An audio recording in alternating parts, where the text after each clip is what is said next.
তাল কত, 6 টাকা করে? 6 টাকা পিস। আচ্ছা কাটেন, দেখে একটা একটা করে কাটেন, হইতে থাকে। বিক্রি হচ্ছে 15 টাকা পিস। 15 টাকা পিস।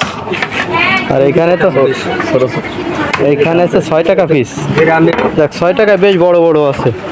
এর থেকে বড় আলু এর চেয়ে বড় ছিল। আচ্ছা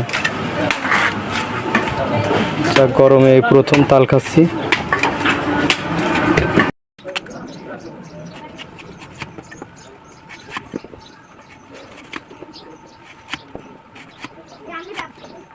মানে সেদিন না নরম সেদিন না কাকা এই কয়টা করে, এই যে খান কয়টা করে বিক্রি হয় প্রতিদিন?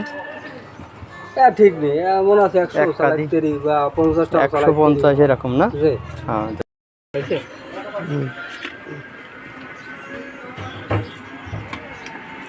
বছরে প্রথম তাল খাচ্ছি।